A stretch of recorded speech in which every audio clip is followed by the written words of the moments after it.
ratito, pero bueno. Hoy vamos a dar comienzo a una actividad más del 12º encuentro de voces originarias, que ha comenzado el día 3 de octubre y se va a extender hasta el día 18. Con muchas actividades académicas, actividades culturales y sobre todo para propagar lo que es la Ley de Educación Intercultural y pensarnos en un Estado pluricultural. Y sobre todo descolonizar la mente, que es un poco la intención que nosotros tenemos con estas actividades, así que más que agradecidos de que estén acá participando. En esta ocasión es un lujo que nos vamos a dar. Hemos comenzado en el instituto con el día 3 de octubre, con la visita de Marcelo Balco, y en esta oportunidad tenemos la visita de Gabriela Chaparro, que nos va a brindar una conferencia, así que yo voy a pedir un fuerte aplauso para ella y la vamos a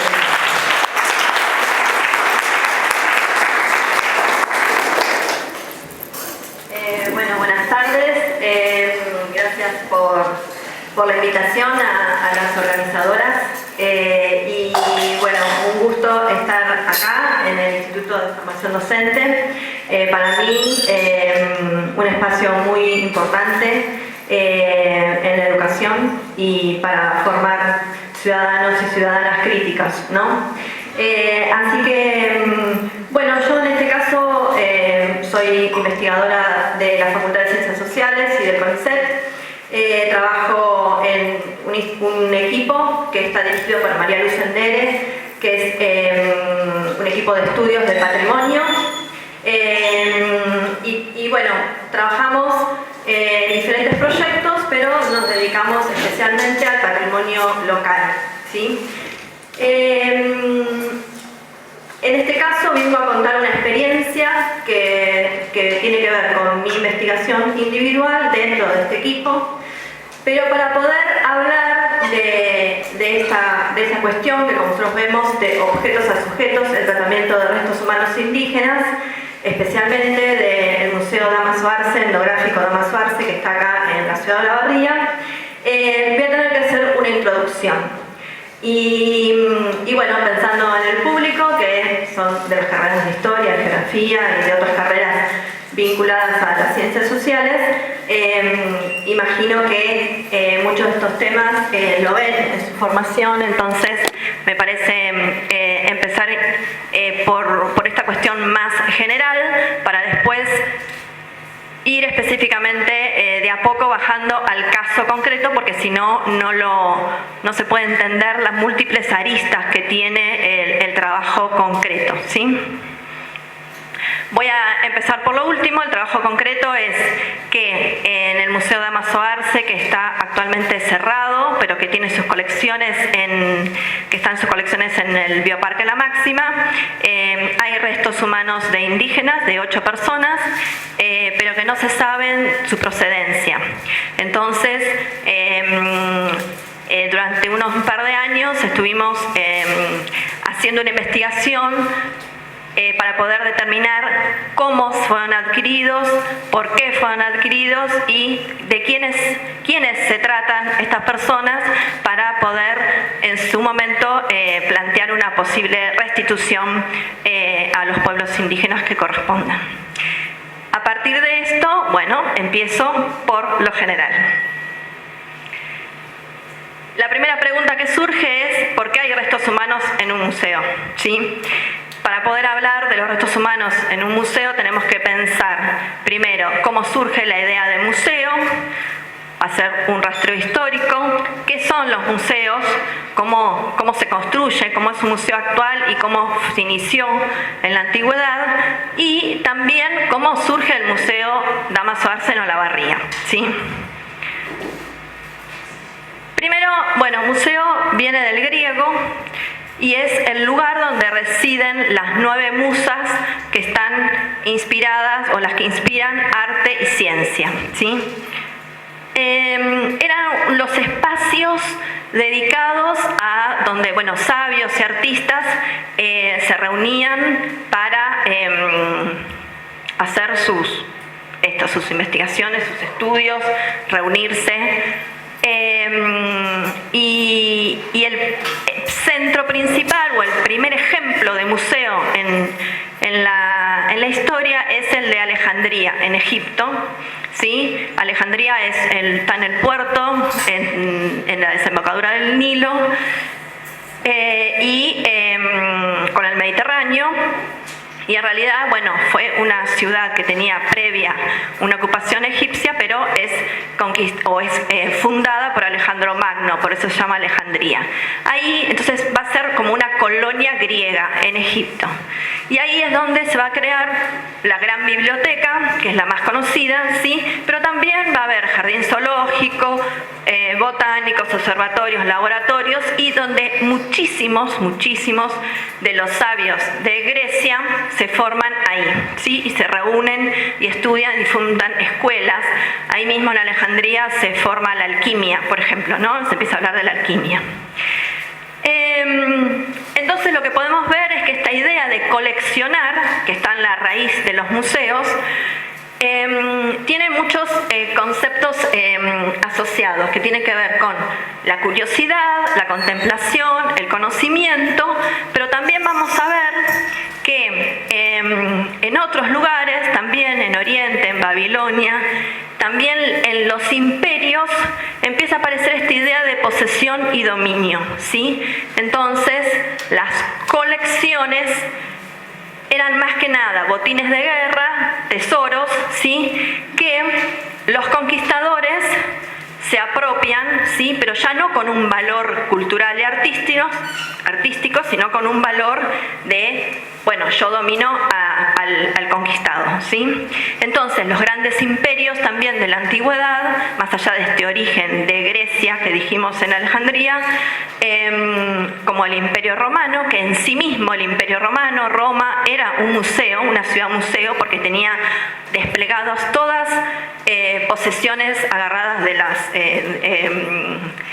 ultrajadas de sus reinos, de sus colonias, pero también, por ejemplo, pensemos más adelante en el tiempo, en las cruzadas, que también en esas cruzadas, en los templos después acaparaban todos los tesoros de, bueno, en nombre de Dios, la Iglesia, todos los tesoros de los conquistados.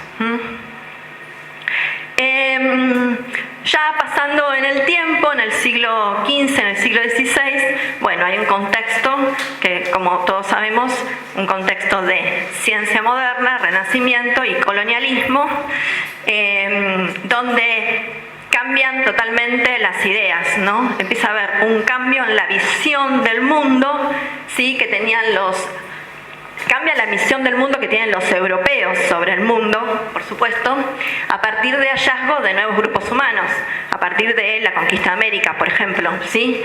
Y también empieza a haber una nueva manera de comprender el mundo, que tiene que ver también con un rescate de la antigüedad, del Renacimiento, pero también, bueno, esta idea de la ciencia positiva y este afán de coleccionar y clasificar los objetos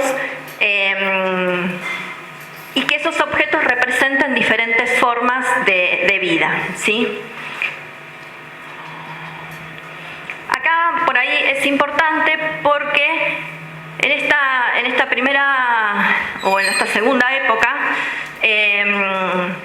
empieza el que se llama el Gran Tour, que son los burgueses que empiezan a surgir, empiezan a recorrer, a viajar, y empiezan a acumular objetos y los empiezan a intercambiar. Y esta acumulación de objetos se transforman en gabinetes de curiosidades. Aparece este concepto de gabinete de curiosidades que tiene que ver con el tráfico de todo tipo de cosas, ¿no? Y ahí, bueno, el boom de la taxidermia y bueno, juntar un montón de cosas que demuestran que tuviste en esos lugares o que también con un afán de clasificar el mundo, ¿sí? Recuerden, en esta época empieza toda la parte de filogenia, las grandes clasificaciones de botánica y de zoología. Paralelamente, las casas reales también empiezan a acumular más que nada obras de arte. Estamos pensando en Francia, por ejemplo, que también coleccionaban obras de arte.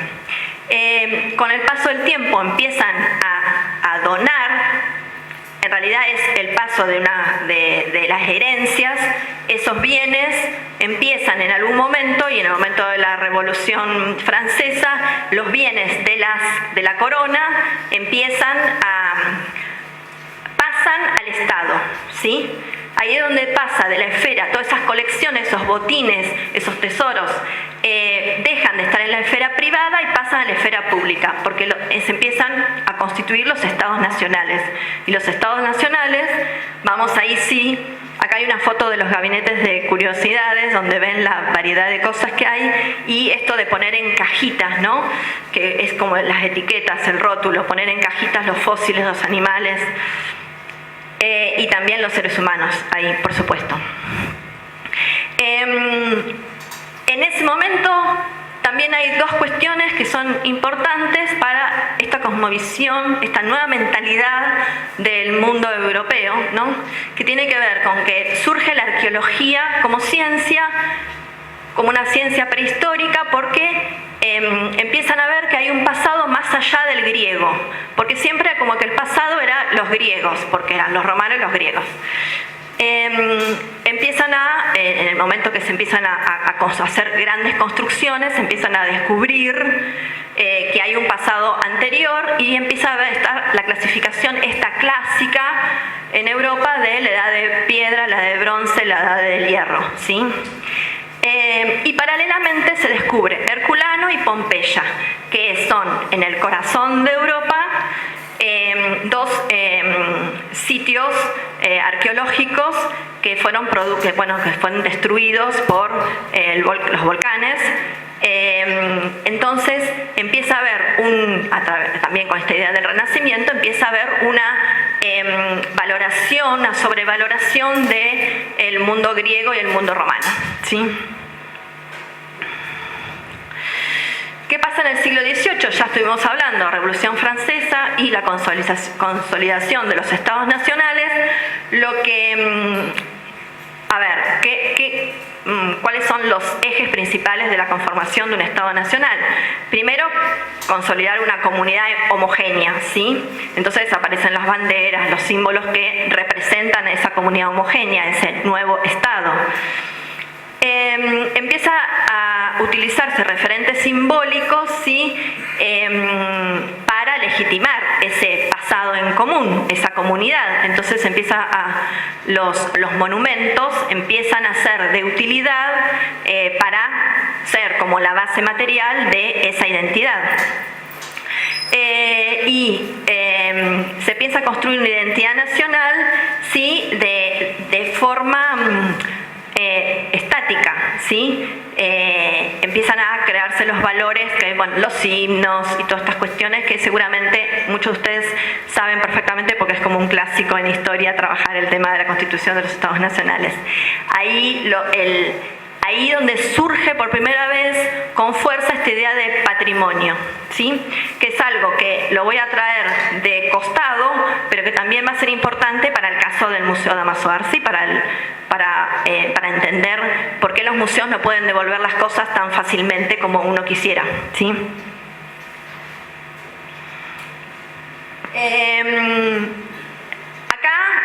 Estamos hablando del siglo XIX, ya la idea de patrimonio ya es un patrimonio nacional, ¿sí? Porque ya están los estados nacionales constituidos, ¿sí? Y ahí los museos empiezan a ser como la estrellita favorita de esta nueva conformación, ¿sí? Porque ya todos los objetos, piensen en Francia con la Revolución, todos los objetos que estaban en manos privadas pasan a la esfera pública. El primer museo como tal formado es el Louvre, que está dentro es decir, que pasa a ser un museo y era un palacio, ¿sí?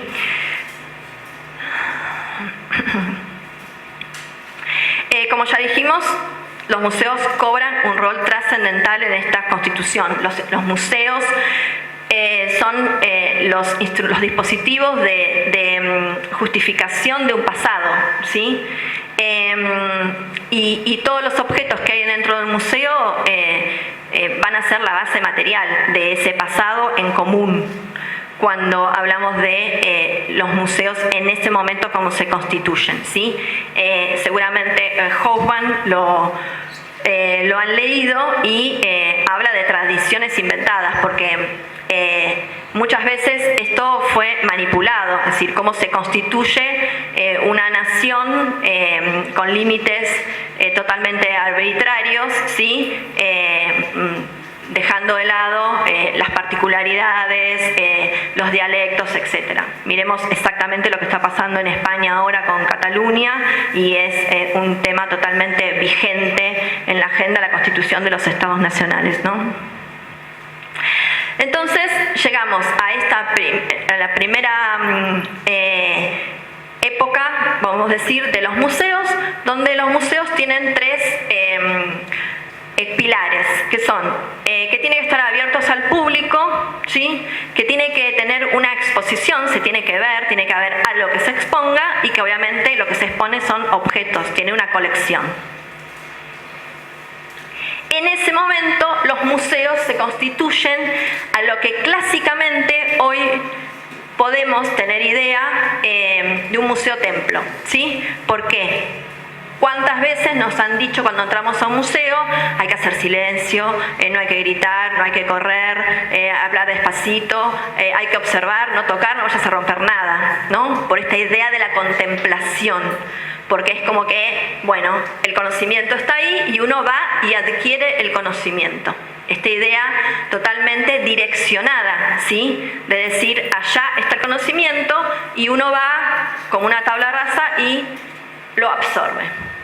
Esto se funda en esta primera idea del museo-templo en esta época, ¿sí? Vamos a ver cómo esto va cambiando y no es así en la actualidad. Pero hay un trasfondo ahí, ¿no? Porque nos siguen diciendo esto, que hay que entrar al museo como de una manera ritualizada, ¿no? ¿Qué pasa con Argentina y los museos? Bueno, trae algo de esto de Europa, ¿sí? En la década de la formación del Estado Nacional, ¿sí? La generación del 80, en el medio de esas ideas, ¿sí? Se constituye lo que hoy se llama el Museo de la Plata, en la ciudad de La Plata. Antes tenía colecciones en la ciudad de Buenos Aires, después cuando se decide que la capital de la provincia iba a estar en La Plata, se trasladan las colecciones para allá, y Francisco Moreno, conocido como el Perito Moreno, se encarga de construir este museo, ¿sí? Que se funda en 1888. El museo totalmente empapado en estas ideas del coleccionismo, de rotular, de clasificar, ideas de, bueno, clásicos de la biología en ese momento. Es un museo de ciencias naturales y obviamente estaba esta idea de esta generación del 80. Recordemos que paralelamente se estaban explorando los territorios que habían sido robados a los indígenas, ¿no? Y todo el genocidio que implicó esta apropiación de territorios. Entonces, en ese contexto, los objetos, a Perito Moreno lo contrata, lo contrata creo que Mitre, y hace las expediciones. Él es un naturalista, un biólogo, ¿sí? Sale a recorrer, hace relevamientos de agrimensura, porque recuerden que en ese momento también el tema de identificar y delimitar qué sería territorio argentino con el conflicto con Chile, él se constituye como el perito que va a hacer como la divisora de aguas, el límite que va a decir, bueno, esto es Argentina y esto es Chile. ¿Y qué hace el Perito Moreno en esas expediciones? Va juntando, ¿sí? Como en aquella época que estábamos hablando en Roma, ¿sí? Dentro de sus expediciones va juntando objetos, ¿sí? de todos los indígenas que estaban aún vivos y otros que habían sido totalmente asediados, sus territorios y sus campamentos. Entonces, y en esa recolección de objetos recolecta también los cráneos, especialmente de los grandes masacres militares que también había. Él va atrás de las batallas y junta los cráneos también con Estanislao Ceballos, ¿sí? Hay crónicas de todo eso. Francisco Moreno era un hombre de su época, ¿sí? Un liberal, un estadista, trabajó, obviamente, fue un político, y con esas ideas de la generación del 80, de las mismas ideas de Roca, de Sarmiento, de Mitre, era necesario para constituir la nación esta cuestión de la política de aniquilamiento de los indígenas, ¿no? Se constituyen las primeras exhibiciones del Museo de la Plata. La mayoría son cráneos, lo que se juntan, porque en ese momento la antropología biológica lo que le interesaba era entender que las razas, que actualmente no se sabe que es un concepto que es equivocado, lo importante en ese momento era medir los cráneos para ver en qué estadio evolutivo estaba la gente, ¿no? Entonces, la humanidad tenía que pensar, bueno, ¿estás más evolucionado, menos evolucionado? Pensemos que en este contexto civilización y barbarie era la categoría para explicar la diversidad. Y bueno, los que Occidente, el Estado Nacional, tenía que clasificar a los que ya no estaban más y guardarlos para mostrar que, bueno, ellos no se adaptaron a las nuevas formas de vida, ¿sí? Seguramente con Marcelo Balco hablaron de estos temas en las veces que él vino, siempre ha tratado estas cuestiones, ¿sí? Bueno, ¿y qué pasa en Olavarría? Recién estábamos hablando, 1888 se crea el Museo de la Plata. En toda Argentina, en todas las ciudades, empiezan a surgir museos provinciales y museos locales. Yo les comenté al principio que había esta idea, el trasfondo de los museos tiene esta idea de coleccionar y que muchas veces, es decir, tenemos estos museos nacionales que están muy direccionados por cuáles son los objetivos, pero también en muchos lugares lo que surgen son museos de gente, de individuos, de personas individuales que les interesa coleccionar, ¿sí? La mayoría en este momento que hay tantos autodidactas, se dedican a eso. En sus propias casas tienen una colección personal, ¿sí? Eso está muy bien visto, daba mucho prestigio social, ¿sí? Y en los pueblos era muy, muy bien visto.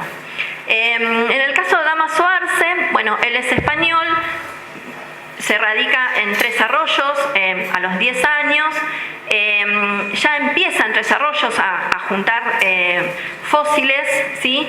Y empieza a trabajar es artista, y se trasladó a Olavarría a los 27 años, donde se radica y se trae toda su colección y empieza a hacer su propio museo en su casa, ¿sí?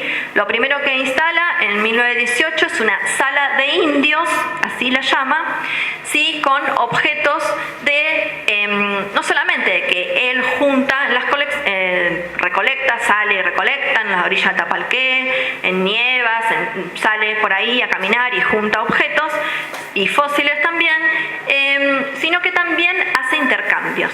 Dámaso Arce, si uno hace todo un rastreo histórico, tiene contactos nacionales muy importantes con diferentes museos de las grandes ciudades, hasta fue recibido por Pisurno, que no es el palacio, sino que es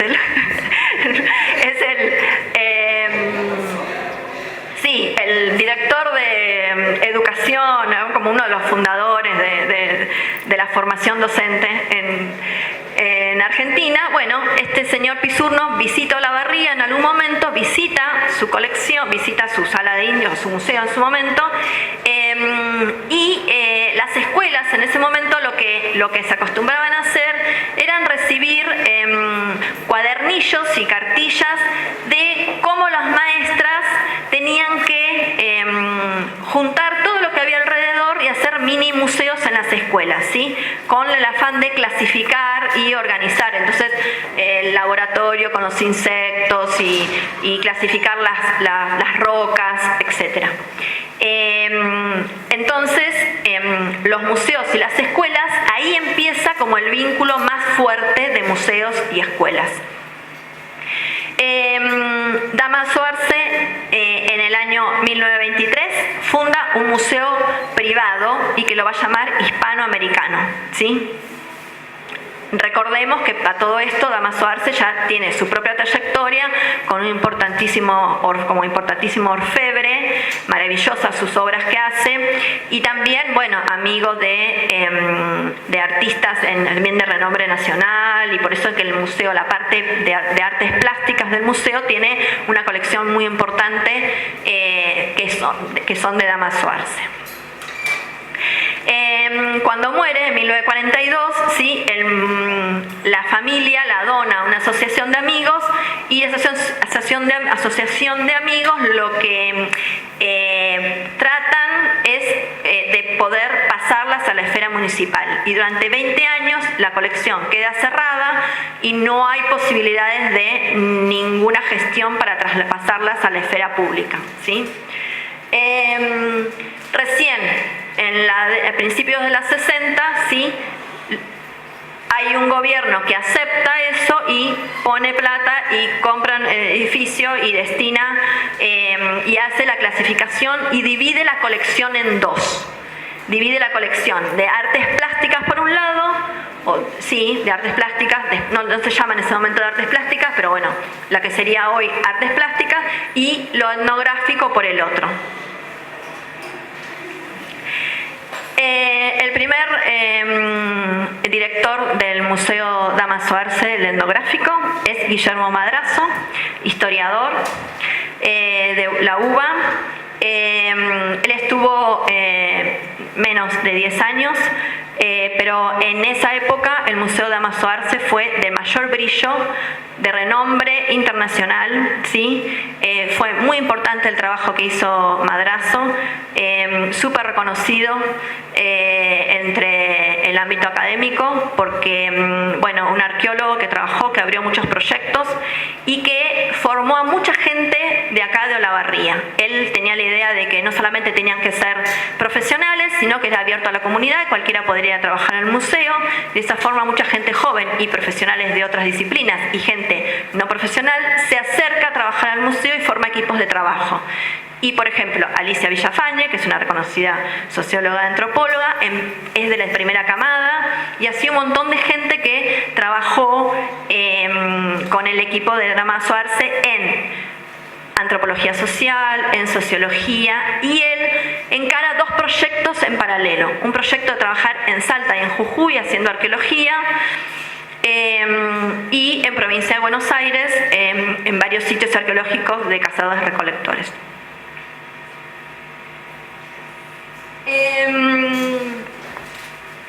Y acá, década del 60, hay que hacer un quiebre con esta idea que veníamos hablando, que les comenté al principio, de los museos. Porque en fines de los 60, principios de los 70, se instala un movimiento internacional de la gente que trabajaba en los museos, diciendo, los museos, así como están, porque todo esto que yo les dije, las críticas que yo les dije a que el museo legitima una historia, ¿no? Una historia nacional, un pasado, eso no se decía. Es decir, era algo implícito que tenían los museos. Nadie se lo preguntaba. Es decir, se suponía que uno entra al museo y encontrás la verdad, el conocimiento. En ese momento los trabajadores de museos se reúnen en Santiago de Chile y también en Canadá, y hacen se funda este movimiento de la nueva museología, donde lo primero que se replantean es decir, los museos tenemos que ser conscientes del mensaje que estamos dando, ¿sí? A partir de ser conscientes del mensaje que estamos dando, vamos a poder entender qué función social tenemos. Entonces, a partir de eso se replantea esta función de solamente replicar lo que quiere el Estado Nacional, por ejemplo, ¿sí? o una versión de la historia. Y también se plantean de que hay que hacer algo más abierto y ya critican esta idea del museo-templo, ¿sí? De solamente ir a absorber el saber, ¿no? Como algo totalmente mecánico, sino que tiene que ser un espacio de encuentro y de discusión, abiertos a la comunidad. Y ahí es donde se plantean y surgen estas nuevas ideas de museos, que para nosotros son muchos más conocidas, que son las ideas del museo vivencia o del museo abierto como interactivos, ¿no? Participativos, ¿sí? Los museos de ciencia usaron mucho esto porque es lo más fácil, ¿no? Explicar determinados circuitos, procesos, es mucho más fácil explicándolo de esta manera que explicándolo solamente expositiva. En esta constitución de museos que no son templos, los museos de arte es como que están ahí en un problema porque ya de por sí uno va a ver la obra de alguien en particular, entonces uno va a contemplar esa obra. Pero también los museos de arte se empiezan a reconfigurar. Así que llegamos a una definición de museos, ¿sí? Que actualmente, este año, a nivel internacional, se hizo una encuesta para cualquiera que quería participar para redefinirla, y como no se llevó a nada, quedó en stand-by y va a seguir. Pero hasta ahora tenemos esta definición. Es una institución permanente, sin fines de lucro, abierta al público, adquiere, investiga, conserva, comunica y expone, y tiene fines de estudio, de deleite y de educación, ¿sí? Y acá vemos que los tipos de museos, los zoológicos tan criticados en la actualidad, es una forma de museo, que los botánicos son una forma de museo, los acuarios, las bibliotecas, los archivos, las galerías, los centros científicos, todos esos estarían dentro de esta categoría de museos. Acá lo voy a hacer así. Sí. ¿Cuáles son las funciones del museo que recién les marqué? Son tres: preservar, investigar y comunicar, ¿sí? Dentro de preservar dijimos que tiene que ver con la preservación de las colecciones, con coleccionar esas colecciones y clasificarlas, y conservarlas, evitar que se deterioren, ¿sí? Investigar quiere decir constantemente estar actualizándose para ver qué significa eso. Esas colecciones, el valor, siempre se encuentra algo distinto, se le puede dar una vuelta de tuerca. Y comunicar es la tercera pata importante de un museo, que tiene que ver con la interpretación que se le da a esas colecciones y la exhibición. Digo, acá entra toda la parte de los proyectos educativos que tienen los museos, ¿sí? Hasta libros y videos, capacitaciones, y la exhibición en sí misma, ¿sí? Ya en el 2005, y después la Argentina lo adopta al Código de Deontología del ICOM, ¿sí? Un código de ética. El ICOM es el Consejo Internacional de Museos, con sus siglas en inglés. Y lo que va a plantear este código de ética es que todas las colecciones del museo tienen que tener una propiedad legítima, tiene que tener documentación, tiene que estar accesible, ¿sí? Y tiene que tener una cesión responsable. Quiere decir que si alguien la dona, ¿sí? O la pone en préstamo, tiene que estar todo documentado. ¿Qué documentación obligatoria tiene que tener un museo? Esto es muy importante para entender lo que pasa en el Dámaso Arce. ¿Qué documentación tiene que tener un museo? Tiene que saber cómo llegó ese objeto, ¿sí? ¿Qué tipo de material es? ¿Qué medición, ¿no? ¿En qué estado está? ¿Cómo se lo clasifica? ¿Qué movimientos tuvo? Si pasó en préstamo a otro museo, si estuvo en exhibición, si está en el depósito, etcétera. obviamente, si tuvo restauraciones. Y lo que dice claramente es que los profesionales de los museos tienen la responsabilidad de crear y mantener un entorno adecuado para la protección de las colecciones almacenadas, expuestas o en tránsito. Lo que está diciendo es que obviamente los que trabajan en el museo tienen una responsabilidad, hasta los empleados mismos tienen una responsabilidad. Otro dato en paralelo con el tema de las colecciones en los museos es que los objetos arqueológicos y los fósiles, que son paleontológicos, es decir, de animales o de plantas, tienen un estatus legal en Argentina y en la mayoría de los países distinto a cualquier otro objeto. Un cuadro puede ser de un artista, ¿no? Tiene una propiedad de alguien que lo hizo. Pero las colecciones arqueológicas y paleontológicas son, por ley, del Estado, patrimonio del Estado. Por eso es que no podés ir y retirar así nomás un objeto en el museo, porque es de todos. Entonces no es cualquiera persona individual puede ir y retirarlo, pensando en una restitución, por ejemplo.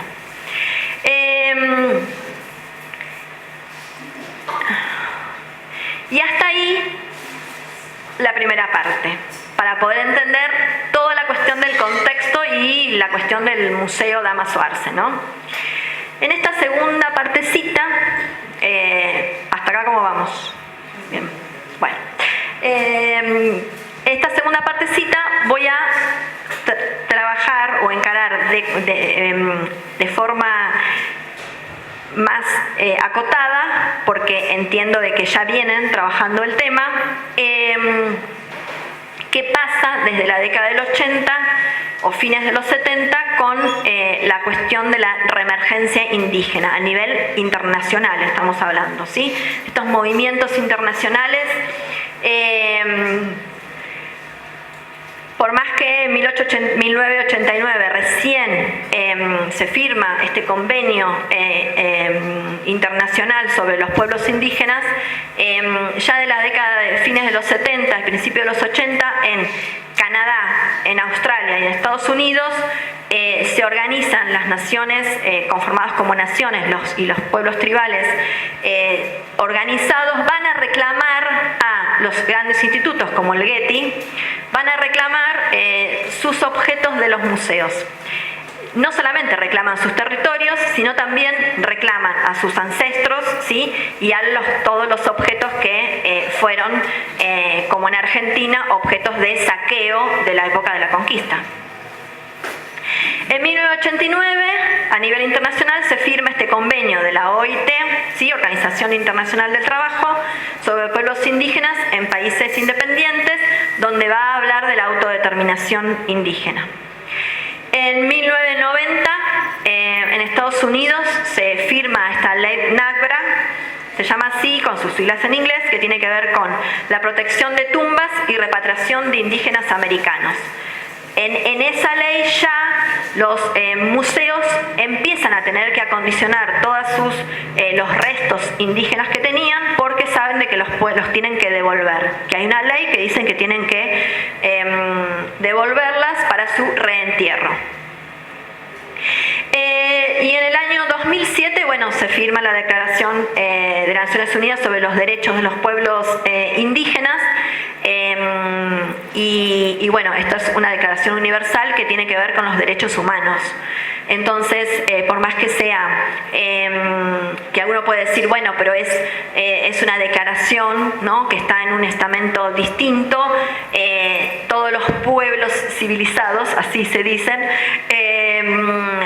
tienen que hacer caso, porque la Corte Interamericana va a apelar a esos derechos que creen que son, bueno, de primer nivel y superiores, y no importa la ley nacional, ¿sí? Cada país se tiene que adherir a esa declaración, pero puede haber un juicio, una denuncia y se puede apelar a la Corte Internacional y va a fallar a favor de, en este caso, de un pueblo indígena si se viola eso, si un país lo viola. ¿Qué pasa en Argentina? En Argentina no es Esto pasa en Estados Unidos, en Canadá. En Argentina también ocurren un montón de cosas en relación a este movimiento de reemergencia. Me voy a fijar especialmente en la cuestión legal, que muchas veces lo legal va muchos años después que las conquistas sociales, pero en algunos casos, como en el caso de la Constitución Nacional, vamos a ver que fue muy importante. En el año 85 ya se habla de la autoascripción étnica, ¿sí? Muy importante, el derecho a que cada uno decide su identidad étnica, y se crea el Instituto Nacional de Asuntos Indígenas, ¿sí? El año 1994, cuando se funda, no se funda, se forma la nueva Constitución. Con la nueva Constitución se sanciona, gracias, la nueva Constitución. La nueva Constitución habla del reconocimiento, ¿sí?, a la preexistencia étnica, ¿sí? Eso es clave. Yo creo que en una constitución, en un contexto súper neoliberal, se le escapó la tortuga ahí, porque es como una medida súper novedosa, innovadora de primer nivel en relación a lo que estábamos viviendo en ese momento en la década del 90. El año 2001 se sanciona la ley de museos, de restos humanos de museos, que ahora se las voy a comentar, la 25517. Recién en el 2010, a partir del centenario, del bicentenario de la Revolución de Mayo, se arma una marcha indígena en todo el país, y a ese evento del bicentenario en Capital y en todo el país que hubo, pero en Capital Federal de gran visibilización, ¿se acuerdan? Bueno, a ese evento de festejos fue una marcha muy grande de muchos pueblos indígenas de todo el país a reclamar, entre varias cuestiones, diciendo de que no había nacido la patria hace 200 años, en primer lugar, y que uno de los pedidos fue el que se reglamentara esa ley del 2001. Y en ese momento Cristina Kirchner firma en la misma Casa de Gobierno el decreto reglamentario que le habían propuesto, que fue como una medida ya de dar respuesta a uno de los reclamos. Paralelamente, Argentina, como dije, adhiere ya desde antes a los convenios de la OIT y a la Declaración de Derechos de Pueblos Indígenas. En relación a los restos humanos, este código de ética, ¿sí?, de los museos va a tener una palabra, un concepto, va a tener un concepto el código de ética, y va a decir que todos los restos humanos y objetos de carácter sagrado que se encuentran en los museos se llaman materiales culturales delicados. Y esos materiales culturales delicados tienen que tener la gente de los museos una serie de recomendaciones. Esto es a nivel internacional, más allá de lo que ahora vamos a decir de qué es lo que dice ese decreto reglamentario sobre los restos humanos que están en los museos. Dice, la adquisición y las investigaciones arqueológicas se deben efectuar de conformidad con las normas profesionales, respetándose los intereses y las creencias de las comunidades y grupos étnicos o religiosos que los preceden. Es decir, que yo les comenté que Guillermo Madrazo había hecho excavaciones, investigaciones, y que algunos de los restos humanos, vamos a ver, son de esa época. Él los hizo legalmente, porque en ese momento ese criterio de juntar objetos, ¿sí?, entre esos los cuerpos indígenas, eran para el estudio, ¿sí?, en el fin de la investigación, el conocimiento. Eso es legal, porque hay instrumentos que te habilitan, es legal. Lo que está diciendo esto es que para poder hacer vos excavaciones en tumbas, actualmente los arqueólogos y las arqueólogas debemos pedir el consentimiento a las comunidades de referencia, ¿sí? Nosotros no podemos excavar especialmente los cementerios porque sí. En realidad nosotros no podemos excavar sin esos permisos. La segunda cuestión es que se recomiendan no exponer los restos humanos. Hasta el año, en los museos, ¿no? Hasta el año 9, en el Museo Dámaso Arce, había restos humanos expuestos, ¿sí? Estos restos que ahora estamos identificando estaban expuestos, ¿sí? Cuando ya se sabía de que no se podían, o que estaba en tela de juicio la exposición de restos humanos.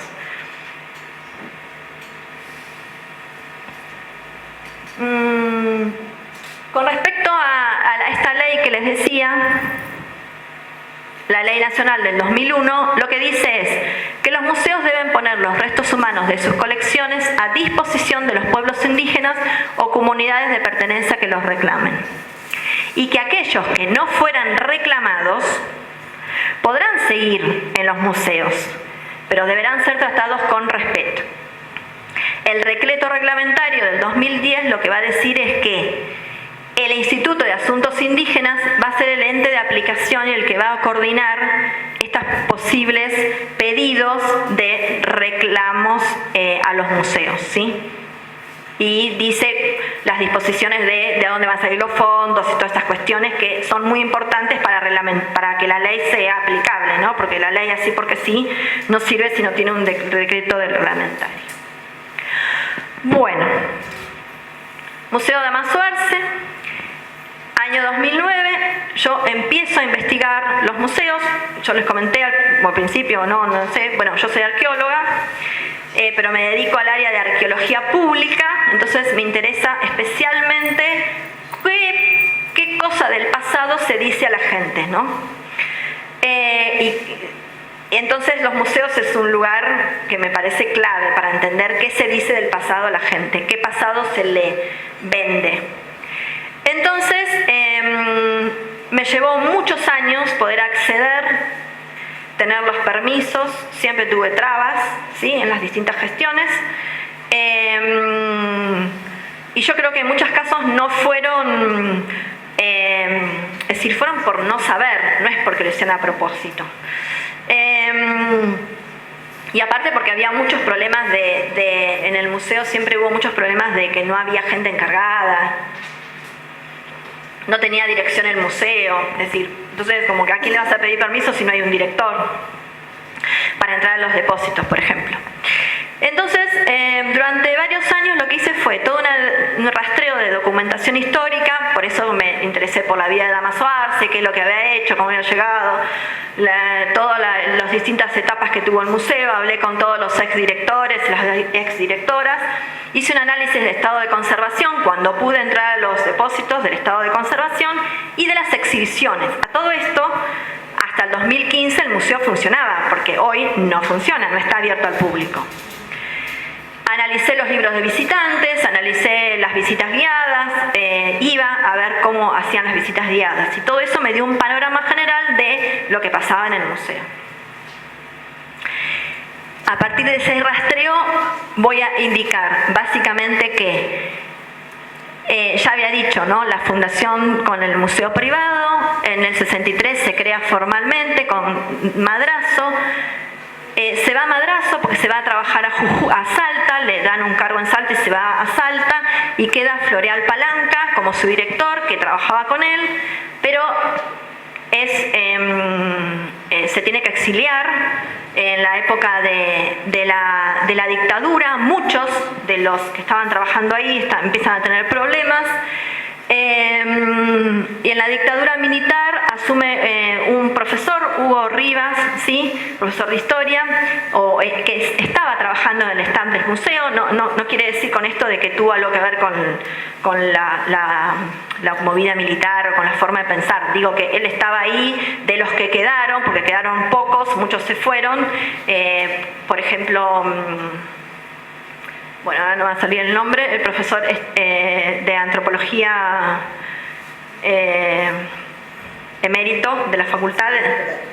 Bueno, se va a Brasil, se exilia en Brasil. Entonces, lo tenés acá, Hugo Ratial. Lo tenía ahí, lo tenía macheteado. Todos ellos, bueno, muchos se van, entonces, bueno, queda Rivas. Y queda como en stand-by todo ese florecimiento, ese esplendor que tenía el museo, con una biblioteca maravillosa, el Instituto de Ciencias del Instituto de Investigaciones Antropológicas de Olavarría, que es el IAO, importantísima, queda como ahí, como en un letargo, ¿sí? Después de la dictadura, bueno, Elio Ceseberri retoma, ¿sí?, la idea de poner plata, porque esto es un museo municipal, es decir, todos los fondos, la edición de la revista Etnia, una revista maravillosa, plata para excavaciones, todo eso lo ponía la municipalidad, es decir, es inédito, no es muy común que los municipios hagan estas cosas, estas investigaciones, estas apuestas en investigación. Contratan gana el concurso Teresa Boschín, y ahí empieza a haber problemas políticos, ¿sí? Y termina entrando al museo en un montón de problemas de retroceso, ¿sí? A todo esto se funda la Facultad de Ciencias Sociales, tiene peso antropología porque hay un fuerte peso de antropología por el museo, ¿sí? Y como vamos viendo, ya desde el año 90, sin encargado, es decir, sin director, ponen encargados, a veces no hay encargados, ponen y sacan gente, ¿sí? Y finalmente, cuando yo presento el primer informe a las autoridades de la municipalidad, diciendo de que este museo tenía muchos problemas, que tenía, primero, hasta de accesibilidad, como una escalera muy larga para poder subir, ya un montón de gente no puede subir,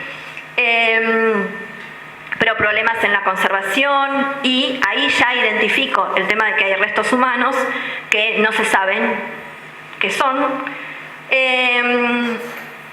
De un día para el otro nos enteramos por el diario de que lo habían trasladado al museo a la Máxima. Se cierra al público y se traslada todo a la Máxima. Y acondicionan una casita chiquitita que está al lado de la casona, donde están todas las colecciones, ¿sí? Actualmente el encargado es Hernán Quiroga, con él hemos hecho un trabajo importantísimo. Él durante todo este tiempo es el motor del museo, y el museo no está abierto al público, es decir, no es un museo, porque si vimos la definición tiene que estar abierto al público. Pero él está haciendo muchas cuestiones, y esto no se hubiese hecho sin Hernán. Y bueno, ¿qué identifiqué dentro de mis estudios en relación a estas colecciones? Que había pérdidas y problemas en la conservación de los objetos y los documentos, que había piezas sin documentación, que el inventario estaba desactualizado y que había materiales sensibles, ¿sí?, estos materiales delicados, sin la documentación que es obligatoria.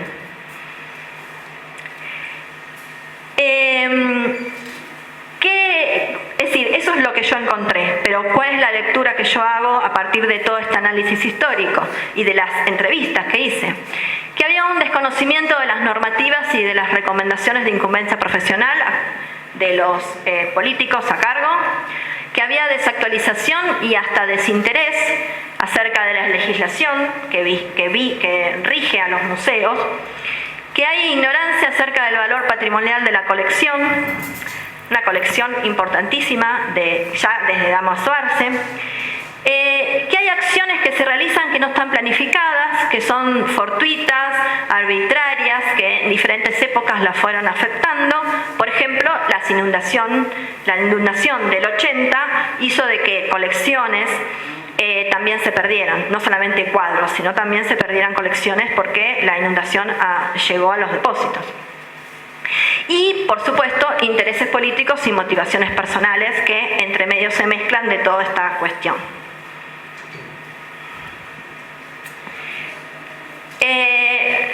A partir de este estudio yo lo presento a las autoridades de la municipalidad, insisto un tiempo, hasta que finalmente, cuando asume Agustina Marino como directora como subsecretaria de Cultura,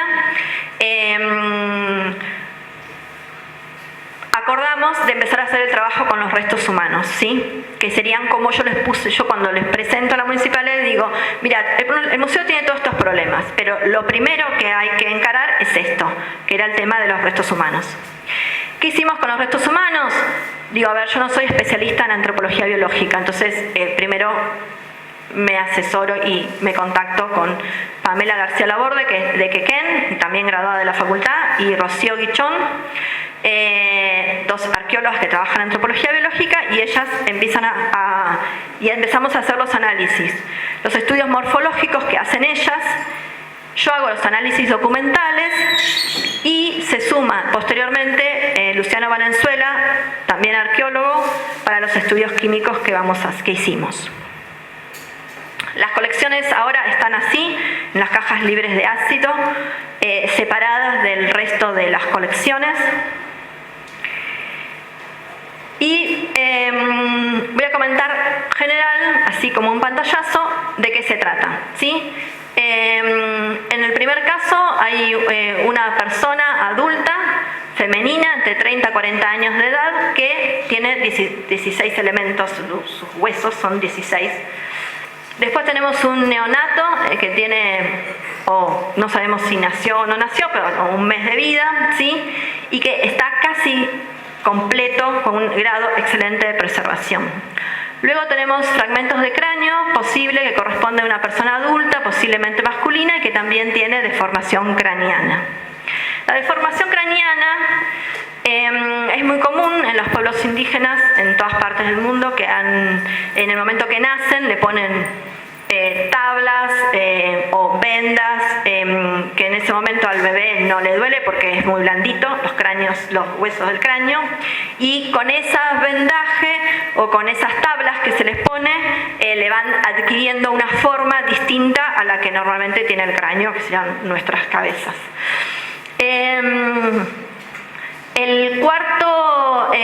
La cuarta persona, bueno, lo que se tiene es un cráneo fragmentado, y que estaba asociado con un pie, ¿sí? Momificado, es decir, con restos de tejido. Luego tenemos una sexta persona, que están los fragmentos del cráneo, y que están mezclados, por ejemplo, con huesos de fauna. Luego tenemos una persona adulta joven, posible femenina, y una persona adulta, posible masculina, que también tiene deformación craneana y restos de tejido blando en su cráneo. Los primeros estudios fueron esto, hacer como una separación. A ver, hay fauna, hay restos humanos, bueno, ¿cuántos huesos hay? ¿Serán del mismo individuo? Una de las primeras dudas fue que ese pie no podemos asegurar de que corresponde a ese cráneo. Y así, bueno, hicimos las medidas, le sacamos fotos, todo ese material, bueno, precisamente con ellas especialistas, bueno, decir, bueno, este parece que es del mismo individuo, entonces se habla de la cantidad de personas que pueden ser, ¿sí? A estos estudios vamos a la municipalidad y le decimos, todo esto lo paga la municipalidad, es decir, los viajes de las chicas de Necochea para acá, la estadía, en el caso de los estudios de isótopos, Diego Robiani, bueno, con él hicimos las gestiones y pusieron los plata en dólares para poder hacer el traslado de los análisis de las muestras al exterior, a Estados Unidos, para hacer los estudios químicos. Y lo que se hizo fueron estudios de isótopos, ¿sí? ¿Qué son los estudios de isótopos? Los isótopos lo que nos permiten poder, en el caso de los isótopos estables de oxígeno, nos permiten, lo voy a leer, nos permiten saber el agua en el agua consumida se traducen la forma lineal a los tejidos de los consumidores, es decir, todo el agua que tomamos, ¿sí?, se pasa a nuestros tejidos, a nuestro tejido óseo. Si nosotros hacemos un estudio, ¿sí?, de los huesos, vamos a saber de dónde viene esa agua. ¿Por qué? Porque tenemos un patrón ya analizado de las características del agua de diferentes partes del país. Entonces podemos saber por regiones, por grandes regiones, de qué agua consumís, de dónde era el agua que consumiste en vida. y pensando en poblaciones que sí, que caminaban, pero no es que se trasladaban a miles y miles de kilómetros de distancia, como puede ser que nosotros nos vamos a vivir a otro país o a otro continente. En este caso podemos saber aproximadamente a qué regiones corresponden. ¿Por qué hicimos isótopos y no hicimos ADN? Porque para hacer ADN necesitas también una muestra de referencia, necesitas saber al bien pariente, porque si no, no te va a dar nada. Entonces eso era mucho más difícil. Entonces dijimos, bueno, vamos a tratar de, si nosotros sabemos más o menos de qué regiones, por ahí podemos sumar algún dato, ¿sí? Más concreto. Tomamos las muestras, ¿sí? Eso implicaba romper un cachito de hueso, sacarle un diente, por ejemplo, que el diente es como lo ideal, porque es lo que tiene mayor cantidad de apatita para sacar los isótopos, y eso se mandó al laboratorio de Wyoming en Estados Unidos para hacer el análisis. Y ya terminó, Estos son los resultados. Lo que podemos identificar de esas 8 personas es que hay 3 que son del noroeste argentino, ¿sí? Hay 2 que pudimos en asociación completa identificar que es un hombre, que es el cráneo disecado, que es de la zona de Tilcara, el bebé, que ahora le voy a explicar el tema de la urna, que también es del Tilcara, y hay otra mujer que también es del noroeste, pero no sabemos mucho más datos.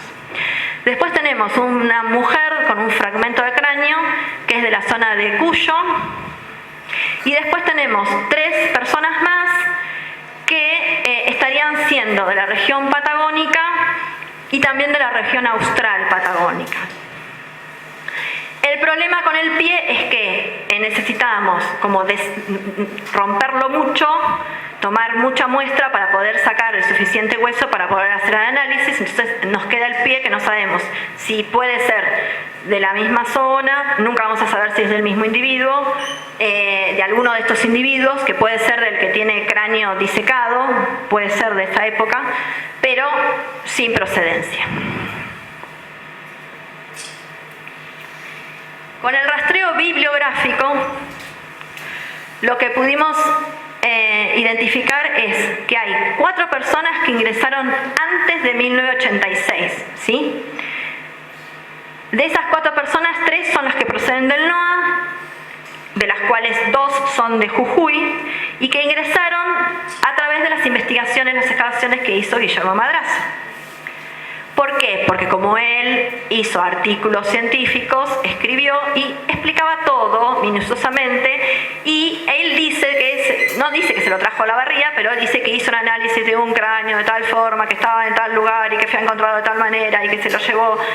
Y cuando empezamos a ver los análisis, los números de las medidas craneanas y qué sé yo, eran totalmente compatibles a lo que estábamos nosotros analizando. Y después habla de un bebé en urna. Es decir, ustedes no sé si saben, pero las poblaciones indígenas preincaicas en el noroeste argentino, los que son sedentarias, que vivían en aldeas, enterraban a sus muertos en urnas. Es decir, los parvos, especialmente los niños. Los bebés van a las urnas y se entierran en las casas. No había cementerios en ese momento, no estaba constituida toda esta idea de cementerio. Y lo que se ve es que en algún momento de toda esta movida, este desorden en el museo, el bebé que estaba dentro de la urna fue sacado para exponer o fue descontextualizado. Entonces pudimos identificar qué urna era la que tenía, la urna está en el museo y el bebé está en el museo también. Pero eso es un ajuar funerario, es decir, va todo junto. Es decir, si se hace una restitución, la intención es que se devuelva todo junto, ¿no?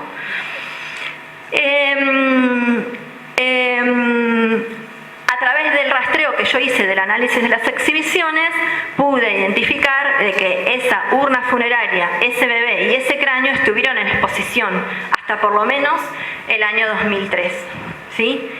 Después hay 4 personas que por lo que se ve, no ingresaron antes del 86, sino que ingresaron después de ese año, y no se sabe ni su forma de adquisición ni su procedencia exacta.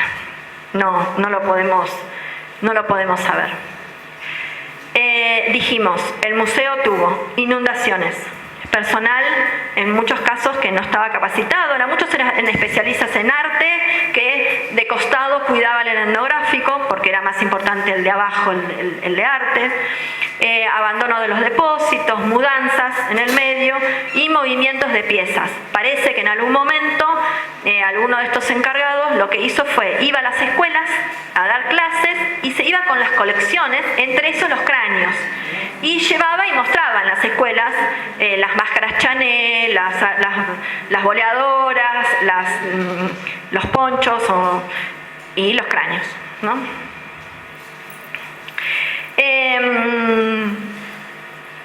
Entonces, bueno, como ya dijimos, el resto del bebé, esta es la urna, ¿sí?, que está en el museo, pertenece a un sitio arqueológico que se llama Alfarcito, que está en Tilcara, sabemos de qué recinto, cuándo fue excavado, y el cráneo también sabemos que procede del sitio arqueológico del Durazno, que también está en Tilcara.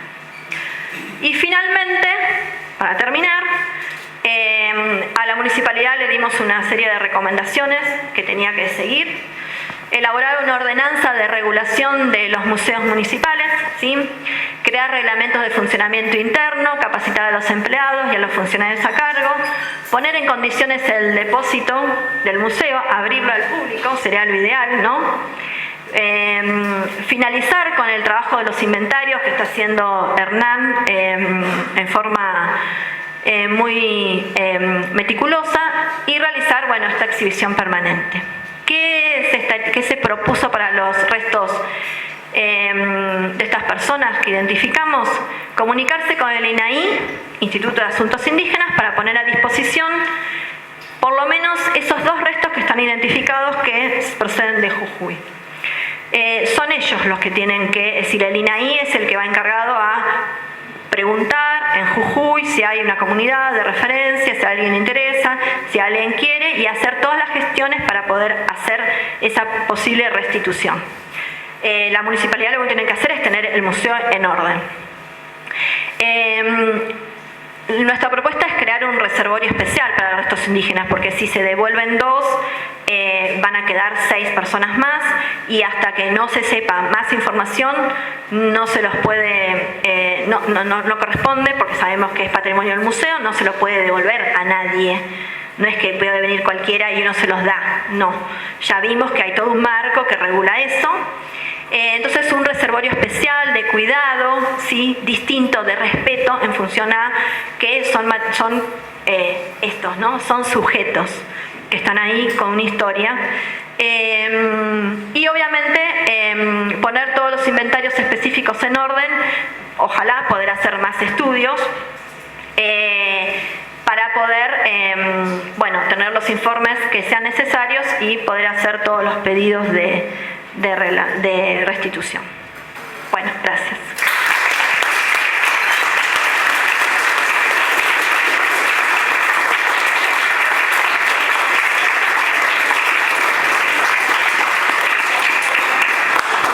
Bueno, muchísimas gracias, Gabriela. No sé si alguien quiere hacer alguna pregunta. Ahí me quedó, con respecto a la Patagonia, ¿se puede afirmar que pertenece a la cuestión de genocidio lo que se ha encontrado?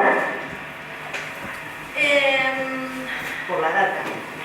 No, uno de esos temas, es decir, yo les dije que por ahí ADN era medio complicado, se podría hacer carbono 14. Es decir, una posibilidad es poder hacer otro análisis químico, que eso también implica que se destruya parte de la muestra, ¿no? Y podemos saber de qué épocas son.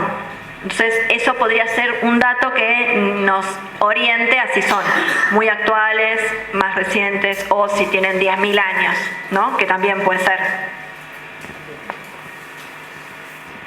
Bueno, en realidad quisiera aprovechar las circunstancias, como aquí está presente la referente de la comunidad mapuche, Pillar Manqué, me gustaría que ella por ahí nos pueda brindar su opinión cuando hablamos de sujetos, de objetos, que tiene que ver con la restitución, con cementerios de originarios, así que yo le voy a dar la palabra a Mirta para ir cerrando y por supuesto todo lo que quieran comentar o preguntar está el micrófono abierto. Muchas gracias.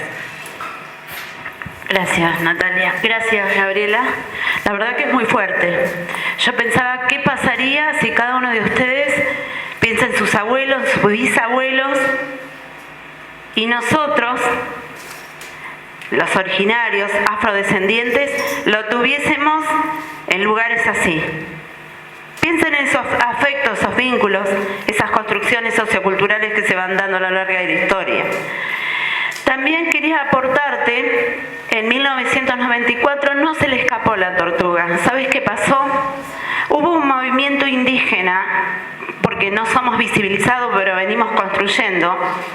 Contexto de 1992, 500 años de colonización. Sobre todo la situación muy fuerte en la Patagonia, contexto de Neuquén, donde la Confederación Mapuche Neuquina estuvo con la toma de recuperación de derechos, y en toda América Latina, y particularmente en Argentina, que es un país fundado, sustentado hasta estos días de racismo. Entonces la invisibilización hace que hagamos esa lectura, pero ojo, no es así. Se construyó desde el derecho, la lucha y muchas vidas que quedaron en el camino. Entonces 1994 tiene que ver con la construcción fuerte de posicionamiento para una reforma en la Constitución Nacional para que se vislumbre el derecho que está escrito, que falta mucho para que se aplique. La verdad que veía eso y digo, es terrible, tremendo. Son seres humanos, vidas que se estuvieron mostrando, que se estuvieron enseñando y que se llevaban a dar charla a los chicos, a las escuelas. Me parece que habría que hacer mea culpa, absolutamente como sociedad, como comunidad olavarriense. Porque esto se naturalizó como en La Plata, que uno iba y veía la cantidad de restos humanos.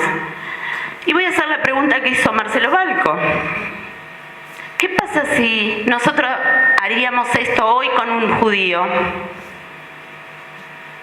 Mostramos a un judío, un resto humano así, y lo mostramos en una vitrina o lo llevamos el cráneo y lo ponemos. ¿Qué nos pasaría a nosotros hoy? ¿Por qué con los indígenas sí? ¿Por qué con los pueblos originarios sí? ¿Por qué con los afrodescendientes sí? Me parece que estas charlas sirven para salir, modificar y mover, que tenemos que empezar a modificar estos patrones socioculturales tan fuertes de racismo. Y que estamos todos y todas y todes atravesados. No hay dudas. Cuando yo veía de esto digo, ese bebé, a quienes somos madre, la verdad que se nos mueve todo. Lo que significa el parir, el derecho a parir de la forma, bueno, nosotras hablamos el derecho a parir de la manera que queremos, no de la manera impuesta, bueno, todo un tema ahí. Sumado a esto, tener cuando decís, está ese bebé ahí, lo sacaron de la parte donde estaba la funeraria. Digo, es un horror. Es un horror. Como seres humanos, qué sociedad blanca, occidental, patriarcal que tenemos. De genocidio, de racismo, de muerte. No nos han vencido.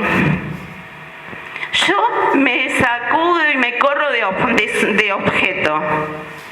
Por suerte, somos muchos lo que queremos otra sociedad diferente. Queremos parir una sociedad distinta, igualitaria, justa, diversa, pero justa, con iguales derechos, siendo diferentes. Y yo creo que si esto nos deja hoy, es la posibilidad de pensarnos, no de que otros nos piensen, como decía Marcelo, de pensarnos distinto. Y si me emociono, qué bueno. Qué bueno, señal que estamos vivos. Porque si todo pasa por la mente, todo pasa por querer legitimar y dar supremacía a los sectores dominantes y no poder sentir, estamos fritos. Si algo nos deja esta charla es pensar humanamente, empezar a sentir empatía por el otro, por la otra persona. Vaciar. Y si ustedes van a ser futuros docentes, porque de hecho la gran mayoría está acá por eso, piensen que cuando ustedes abren la puerta del aula, están ante vidas humanas. Por favor, no podemos seguir mintiendo. No podemos seguir ejerciendo supremacía blanca, racista, clasista. Pensemos en seres humanos. E inclusive, hay una parte cuando vos decías del cráneo que se deformaban, hay una lógica que no se cuenta. Esa deformación tenía que ver, estaba muy relacionada con la posibilidad de conexión con la glándula pineal. Algunos habrán escuchado hablar, otros tal vez no. Indaguen, busquen por ahí. Esta forma de estereotipo que nos ha vendido también Occidente, sacudámosla, porque seguramente en nuestra cosmovisión, en otras cosmovisiones, hay otra forma de ver el mundo. No necesariamente en la forma que nos han dicho. Así que bueno, cierro con eso. Hoy justamente hablábamos en la radio, tenemos un programa de radio en Radio Universidad, y hablábamos con una de las hermanas, tal vez ustedes no lo saben. Hay 23 mujeres originarias que han tomado una oficina en el Ministerio del Interior.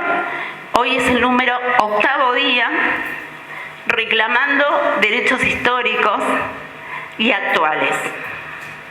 Empecemos a acompañar, aunque sea dando a conocer la información, aunque sea retuiteando, mandando correos, lo que sea. Eso mínimo chiquito es un montón. Si sembramos conciencia, habremos sembrado también corazones nuevos. Estamos para un ciclo de luz. Esto que nos mostró Gabriela fue un ciclo de oscuridad. Hoy nuestros abuelos y abuelas, por suerte, nos dicen Petumon Galein. Seguimos vivos, seguimos brillando, porque esa luz que quisieron hace 527 años apagar, no pudieron. Más los estados nacionales quisieron arrasar a través de todo el genocidio, no pudieron. Felizmente hoy me encuentro con ustedes, los miro, las miro, y hay diversidad, y hay mestizaje, porque tal vez ustedes no lo saben, pero algún abuelo, bisabuelo, bisabuela ha sido este territorio. Si no ha sido este territorio, en algún otro territorio, pero que trae sangre ancestral de algún lugar. Así que pensemos en eso. Sí, muchas gracias.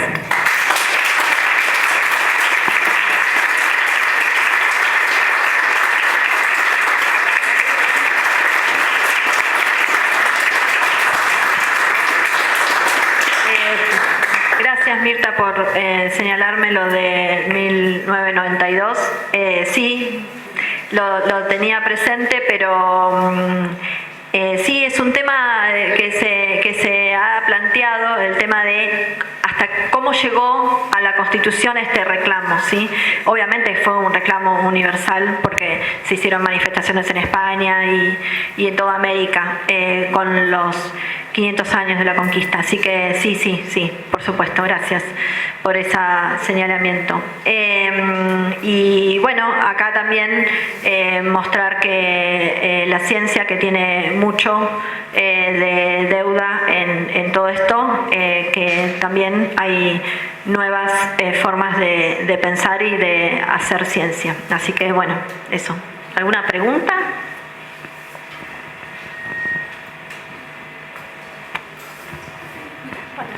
Bueno, gracias.